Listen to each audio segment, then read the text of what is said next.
ধীরে ধীরে স্বাভাবিক হতে শুরু করেছে মুন্সিগঞ্জের জনজীবন।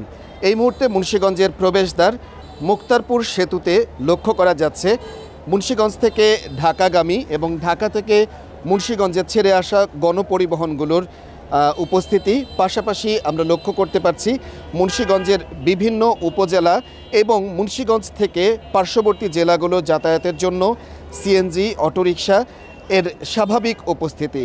আমরা কথা বলেছি মুন্সিগঞ্জের জেলা প্রশাসনের ঊর্ধ্বতন কর্মকর্তাদের সঙ্গে। তারা যেটি নিশ্চিত করেছেন, রাত 9টা থেকে সকাল 7টা পর্যন্ত কারফিউ বলবৎ রয়েছেন, তার বাকি সময়টি কারফিউ শিথিল রয়েছেন। এর কারণে জনমনে ধীরে ধীরে স্বস্তি আসা শুরু করেছে এবং যাতায়াত ব্যবস্থা শুরু হয়েছে। এবং একই সাথে মুক্তারপুর সেতুতে আমরা যেটি লক্ষ্য করেছি, মুন্সিগঞ্জের বিভিন্ন পণ্যবাহী ট্রাক, কাভার্ড ভ্যান সেগুলোও প্রবেশ করেছেন।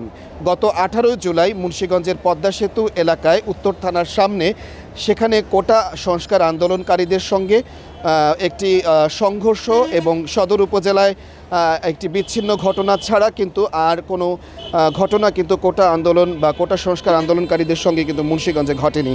যেহেতু মুন্সিগঞ্জে বিশ্ববিদ্যালয় কেন্দ্রিক কোনো এলাকা নেই বা মুন্সিগঞ্জের সীমানার মধ্যে কোনো বিশ্ববিদ্যালয় নেই, যার ফলশ্রুতিতে কিন্তু মুন্সিগঞ্জের এই পরিস্থিতিটি, কোটা সংস্কার আন্দোলনের সময়ের পরিস্থিতিটির ব্যাপক প্রভাব যেটিকে বলা যায় সেটি থেকে কিন্তু অনেকটাই দূরে ছিল। তারপরেও মুন্সিগঞ্জ জেলা প্রশাসনের ঊর্ধ্বতন কর্মকর্তারা কিন্তু নির্বাহী ম্যাজিস্ট্রেট দ্বারা কিন্তু তারা কারফিউটি পরিচালনা করেছেন এবং করছেন।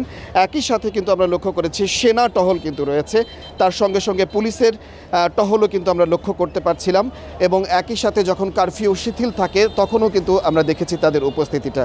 মুন্সিগঞ্জের জনজীবনের এই যে পরিস্থিতি ধীরে ধীরে স্বাভাবিক হচ্ছে মুন্সিগঞ্জের মুক্তারপুর থেকে। এই ছিল আমার কাছে সর্বশেষ তথ্য।